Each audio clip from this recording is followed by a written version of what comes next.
जय हिंद साथियों, कैसे हैं आप लोग।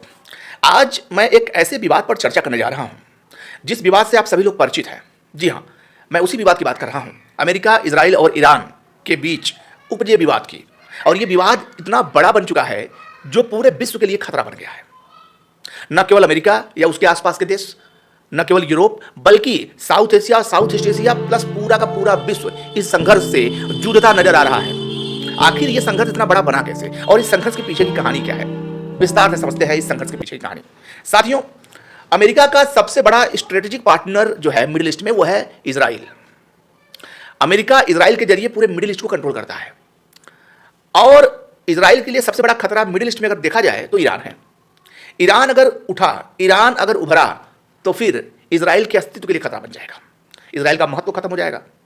ईरान ने अगर न्यूक्लियर बम बना लिया तो मिडिल ईस्ट में दो ऐसे कंट्रीज हो जाएंगे जिनके पास न्यूक्लियर बम होगा, तो इजराइल का महत्व घट जाएगा और बैलेंस ऑफ पावर बिगड़ जाएगा।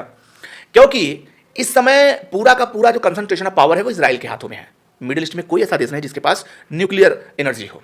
हालांकि ईरान उस पर काम कर रहा है, लेकिन एक नज़र है ईरान के न्यूक्लियर प्रोग्राम के ऊपर, खासतौर पर अमेरिका और इजराइल की। वो नहीं चाहते कि ईरान अपने न्यूक्लियर प्रोग्राम को आगे बढ़ाए, क्योंकि उनको लगता है कि अगर ईरान ने न्यूक्लियर बम बना लिया तो फिर न केवल इजराइल के अस्तित्व के लिए खतरा हो जाएगा, बल्कि अमेरिका का रसूख खत्म हो जाएगा, क्योंकि ईरान एक उभरती हुई शक्ति के रूप में अपने आप को स्थापित कर लेगा। इस युद्ध ने तमाम तरह की चीज़ों को हमको सिखा दिया है, तमाम एक बड़ा अच्छा मैसेज दिया है मुझसे। क्यों? क्योंकि इस युद्ध में ईरान को कमतर रखा गया था। जब युद्ध शुरू हुआ तो सबने सोचा कि ईरान इजीली जो है सरेंडर कर देगा, लेकिन ऐसा हुआ नहीं दोस्तों। ईरान ने अपनी पूरी ताकत दिखाई, ईरान ने इस संघर्ष में अपनी पूरी शक्ति दिखाई। हालांकि ईरान के लिए संघर्ष आसान नहीं था, ईरान के जितने टॉप लीडर्स थे वो सब मारे गए, लेकिन इसके बावजूद जिस तरीके से डिसेंट्रलाइजेशन ऑफ पावर्स IRGC ने किया था, आयतुल्लाह अली खामनेई ने जिस तरीके से उन्होंने ये सारा काम जो है किया था अपने मृत्यु के पहले, इससे ईरान जो है एक मजबूत शक्ति के रूप में उभरा, सरेंडर नहीं किया। बल्कि 40 दिन के आसपास चले युद्ध में ईरान ने पूरी दुनिया को अपनी शक्ति दिखाई, अमेरिका को घुटनों के बल ला दिया। इस्लामाबाद टॉक कोई अप्रत्याशित घटना नहीं थी, टॉक होनी थी। कारण उसका यह था कि इतना बड़ा वैश्विक खतरा कब तक हम सस्टेन कर सकते हैं, इसे सस्टेन नहीं किया जा सकता। ऑयल जो है हमारी बेसिक ज़रूरत है, नहीं तो महंगाई इतनी बढ़ जाएगी कि कंट्रोल के बाहर हो जाएगी। तो ऑयल पे कोई भी जो है कंट्रोल नहीं कर सकता, ऑयल को कोई रोक नहीं सकता। अगर ऑयल रुका तो पूरी दुनिया रुक जाएगी। ये बात अमेरिका, यूरोप और तमाम देश जानते हैं, इनफैक्ट लोग भी समझते हैं इस चीज़ को। लेकिन ईरान के पास एक ऐसा उपाय है, या कह सकते हैं एक ऐसा प्लस पॉइंट है, जिससे उसने अमेरिका जैसी शक्ति को झुकने पर मजबूर कर दिया। इजराइल तो रेस में ही नहीं है, अब ये लड़ाई अमेरिका ईरान के बीच है। इस्लामाबाद में 21 घंटे 21 आवर्स की लंबी बातचीत हुई, लेकिन निष्कर्ष नहीं निकला।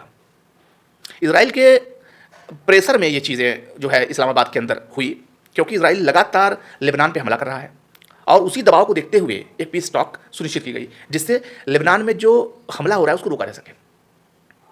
अमेरिका ने भी काफ़ी कोशिश करी, ईरान ने भी काफ़ी कोशिश करी कि कोई एक पीस डील मतलब शाइन हो जाए, लेकिन ऐसा पॉसिबल नहीं हो पाया। उसका कारण क्या है?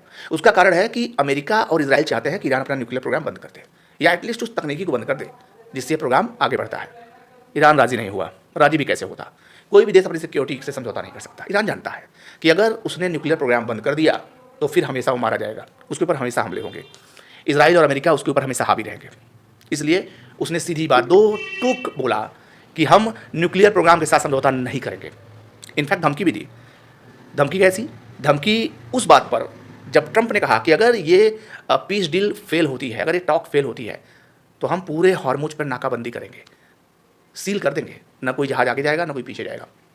इसी पर ईरान की तरफ से भी कहा गया कि हॉर्मुज को कोई कंट्रोल नहीं कर सकता सिवाय ईरान के, और अगर छिड़खानी हुई तो हम बाब अल मंदेब की जो जलसंधि है उस पर भी नियंत्रण स्थापित कर लेंगे, जिससे एक बहुत बड़ा खतरा, वैश्विक खतरा सामने आ सकता है दोस्तों। इसके अलावा 2-3 बातें और।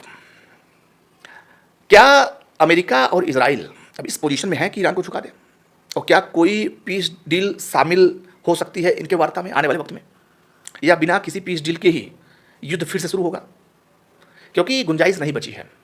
शर्त ही ऐसी है, न्यूक्लियर प्रोग्राम से ईरान समझौता करेगा नहीं, और अमेरिका और इजराइल जो है वो मानेंगे नहीं, तो फिर क्या बचता है सिवाय युद्ध के? युद्ध होगा, और जो युद्ध होगा तो ये युद्ध बहुत खतरनाक होगा। इससे पूरी दुनिया सहम जाएगी। तेल संकट पूरी दुनिया की इकोनॉमी को बर्बाद कर देगा। भारत जैसे तमाम देश इसी चपेट में है। इसका क्या इंपैक्ट होगा ये तो वक्त बताएगा। फिलहाल आज के लिए इतना ही। प्यार से बनाए रखिए, चैनल को सब्सक्राइब करें। मिलते हैं अगले वीडियो में, तब तक के लिए जय हिंद जय भारत।